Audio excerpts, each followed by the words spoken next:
here's another wild card. The reason why my second child is here is because I wanted him to be here. And so I kind of went back to my ex to get the second baby. I know that's so that's why he's here. But there's no feelings there for my ex-husband. um, Went to the ex really just to get the baby, basically. Just sleep with him and get the baby. Yeah, you put him on child support for the kid. But if you like took him into court? for the first kid, Yeah. well, I mean, when we got divorced, all of Oh, that is spelled out in the yeah. in the divorce. So do you plan on doing it for the second kid? Yes.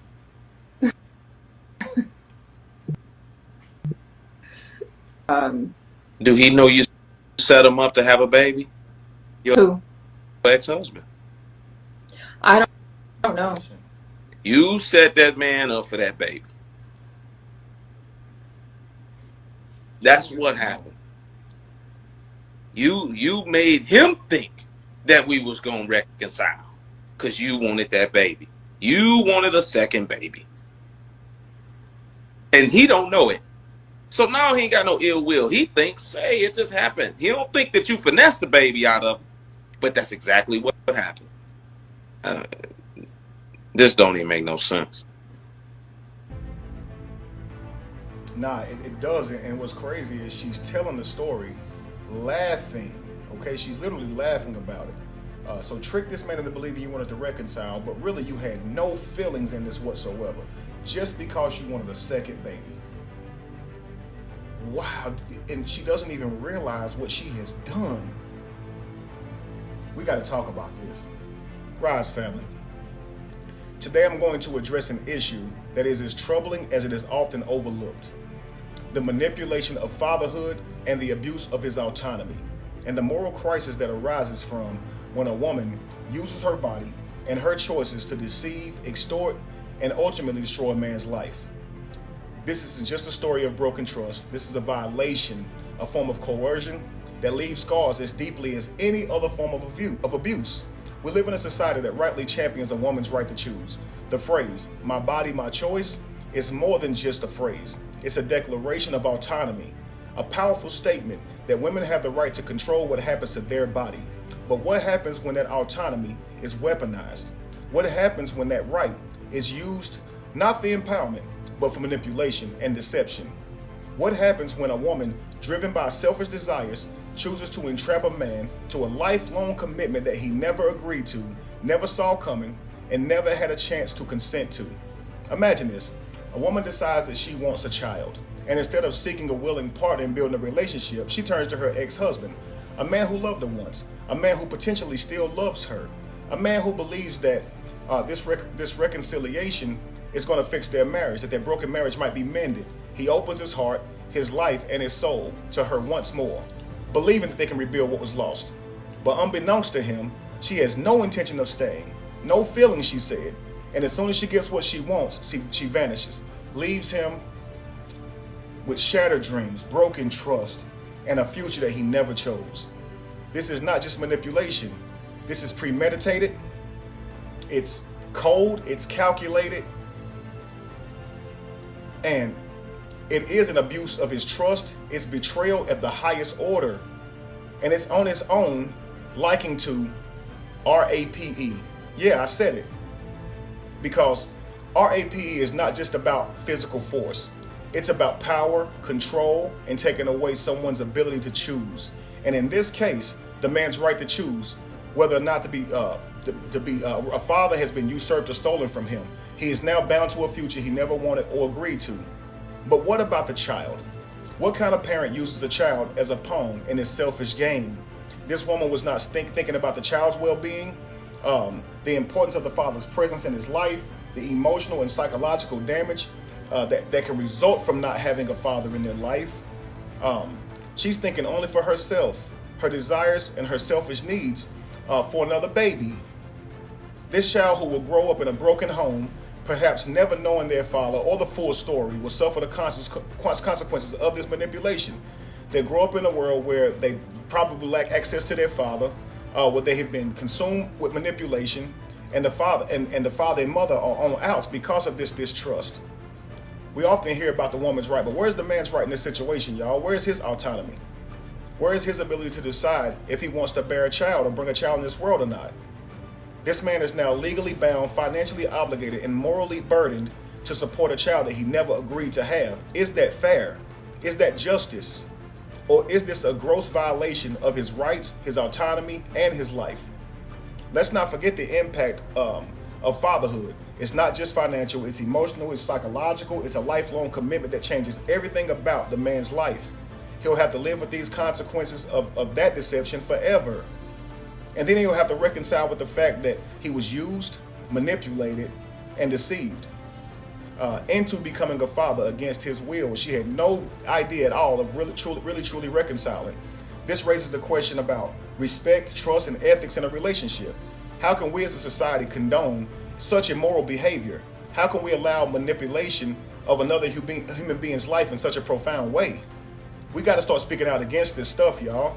Not just for the men who victimize, but for the children who's been brought into these toxic situations, and for the integrity of relationships everywhere. People don't trust each other anymore because of stuff like this. We must demand respect for both parties.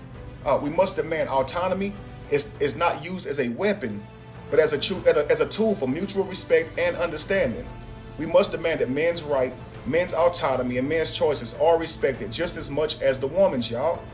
This is not a call to diminish the rights of women. It's far from it. It's a call for equality. We're all human. A world where both men and women are treated with respect, dignity, and autonomy that they deserve. No one should have the right to try to turn somebody's world upside down by deceiving them or coercing them. No one should be forced into parenthood against their will, with no regard for their feelings, their future, or their well-being. We got to start working together to make sure that autonomy, trust, and respect are the cornerstones of our relationships. And honestly, we got to stop allowing such a gross violation like this to go unchecked. It's breaking down the trust that we have for one another. It's causing people to fear even having relationships or even dealing with people in that way. Somebody has to speak up and say that's wrong and stop overlooking this, right? We're in the year 2024, we're evolving. So we got to start looking at some of these issues that we've overlooked as they are destroying our very communities and our culture, y'all. Wow, but so listen, I'm going to move on to the next video. Listen at this. If it takes two to make a baby, why does only one get to decide if it's born? Great question. Let's dig into that question. The man asked, if it takes two to make a baby, why does only one decide if it is born? Here's the answer to that question. Bodily autonomy. The woman is the one who carries the pregnancy, so many argue that she has the ultimate right to decide what happens to her body. This is the core of pro-choice. The argument emphasizes the importance of bodily autonomy and the right to make decisions about one's own health and life. And I get it. Then you have the legal and social considerations. In most places, the law recognizes the woman's right to choose because she is directly affected by the pregnancy, both physically and emotionally. While the father's opinion may be considered, the decision legally rests with the woman. So let's deal with responsibility as rights, right? Considering the consequences of the pregnancy, far as emotionally and financially, they primarily affect the woman, so she should have the last say or the final say. But however, this viewpoint does raise questions about the father's rights, his own autonomy in the decision-making process.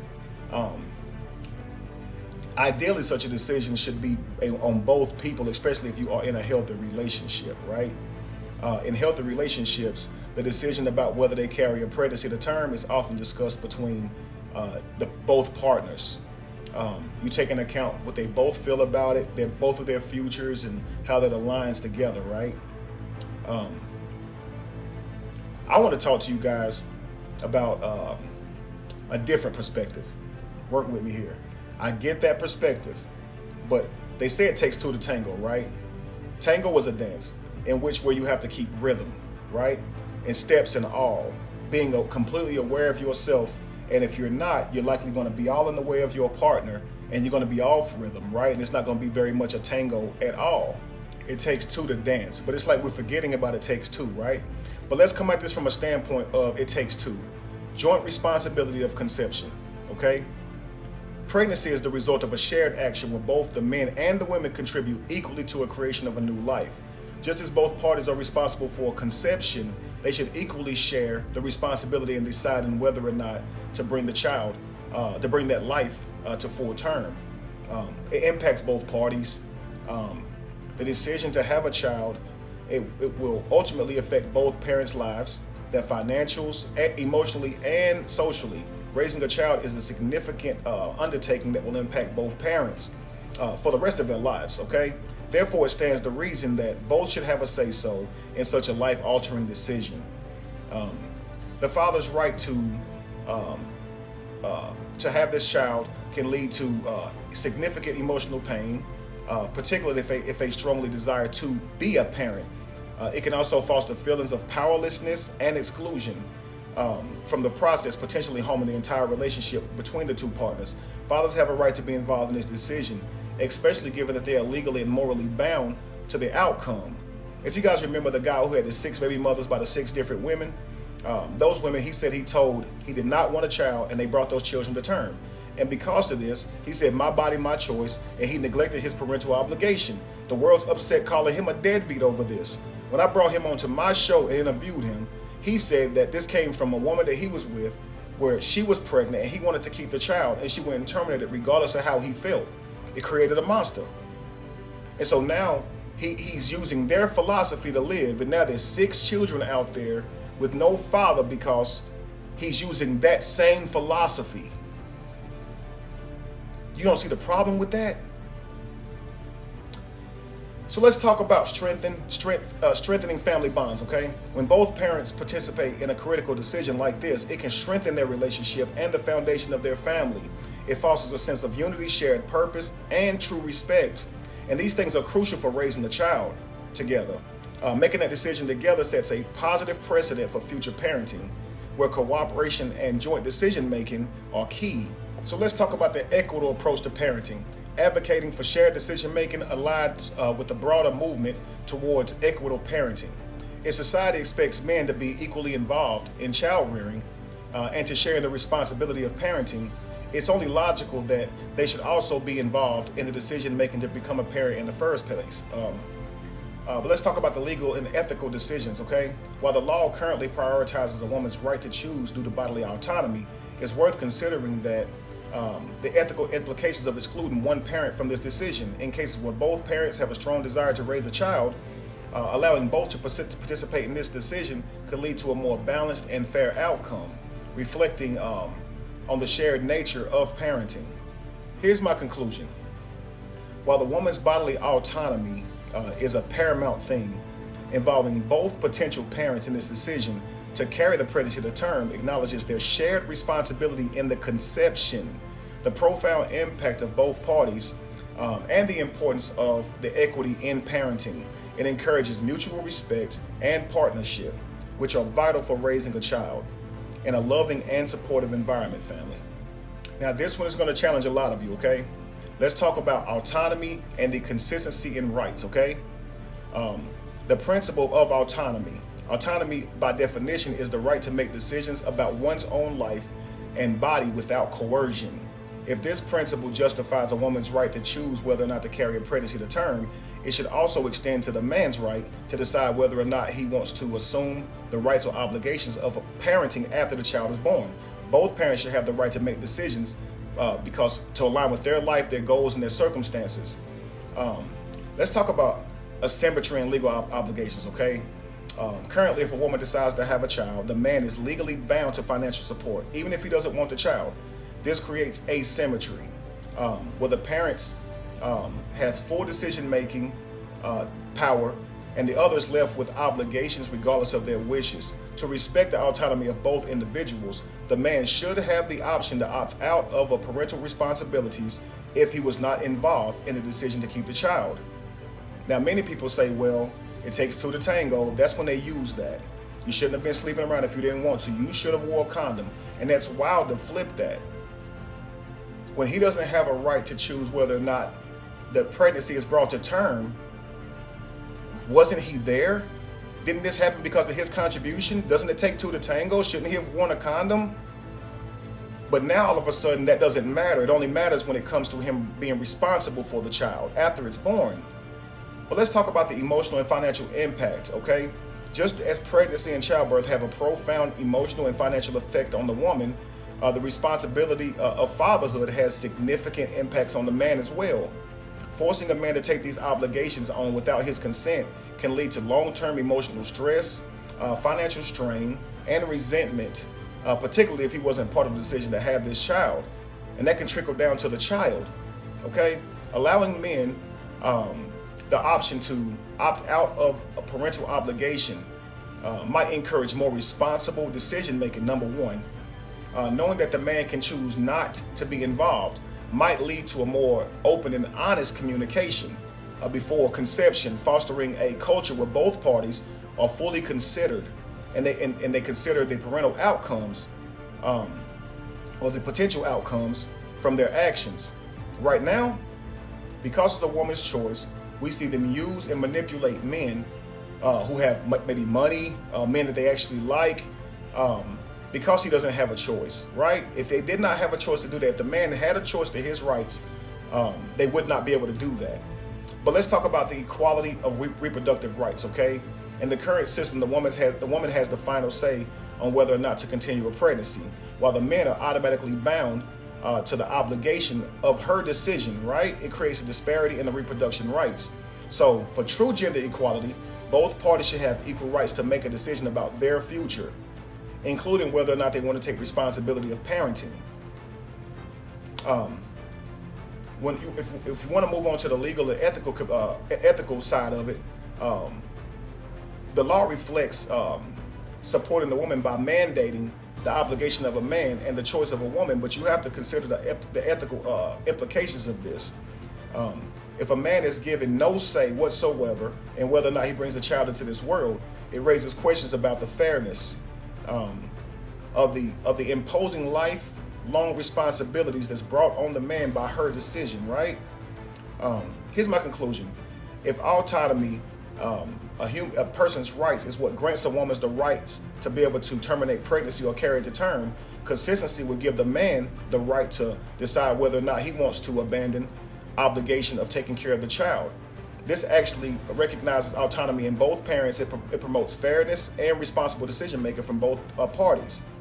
In a world where you're only leaving it up to one party to bring a child full term and then the other to have to be responsibly obligated to that, it's very unfair. You understand?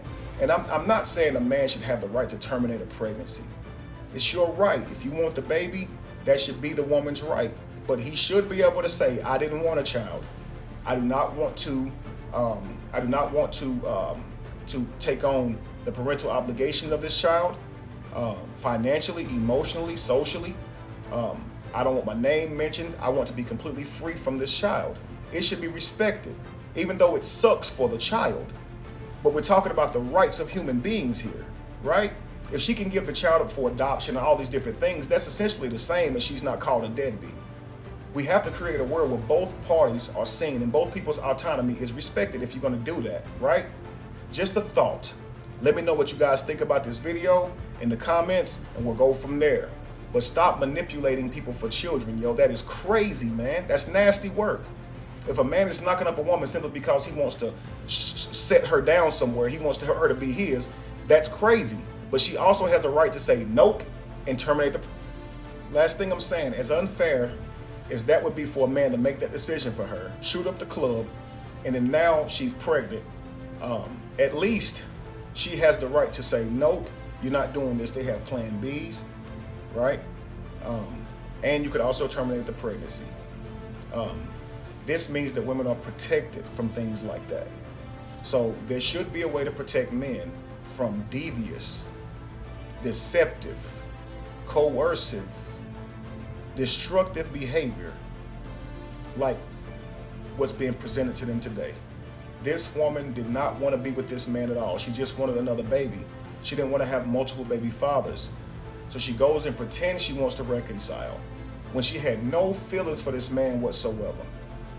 And she's laughing about it while telling this on a public platform. Her children will be able to see this. Yo, that's devious, that's diabolical. And now this child is here, and he has no clue.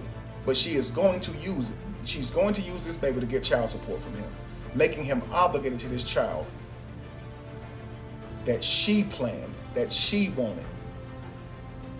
And I never want to see a world where children don't have their mother or their father. But if you are talking about rights, you have to create laws that protect both people, that honor both people's autonomy. It's just unfair if you don't. Do you understand? So right now, men are just pawns. They have no rights because of the woman's right. No, this should be a different way to go about this. Don't usurp her right from her, but you have to find a way to where men are also acknowledged and their autonomy is also respected. If you don't do that, you're being biased, you're being unfair, and only one of those parties is being treated like a human. All right, family. Peace to y'all. Again, like, share, subscribe. Put your thoughts in the comments. And remember this, the world that we live in and navigate every day is being created by us. If we see issues that need to be confronted, laws that need to be overturned, it's up to us to voice that. We need to work together. We need to work together with a cause in mind to create a better world for us. I always say, be the change you want to see. And that is about, simply evolving to become what's needed in this world. But at the same time, there is some working together that must be done in order to truly affect what we see. Okay? I'm sure there are going to be mixed opinions about this. But if you are considering both people's rights, if you have a son and a daughter, a mother and a father, okay, a brother and a sister, you should be able to see what I'm saying from both parties. Like, again, I'm not saying the woman's autonomy should be usurped from her. She still has the right to bring this child to term or not. But the man should also have a right to forsake his parental obligation. As sucky as that sounds, it sounds sucky for her to terminate a pregnancy. But she's able to do that, and so he should be able to say, okay, consistency means he now has a right to choose. She had a right to choose, he should get one. Now, I already said I'm not saying that he should be able to choose whether or not she has a baby, brings a baby full term. It could cause her a lot of problems in her body. I get that.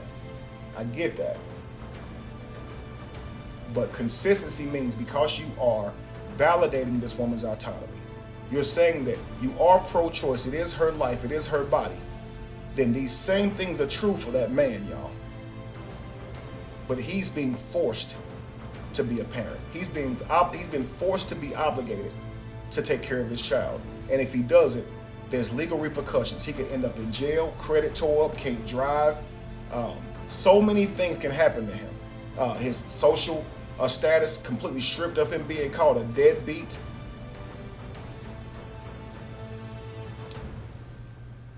We have to work together to create a better world. That's it, family. Peace to y'all.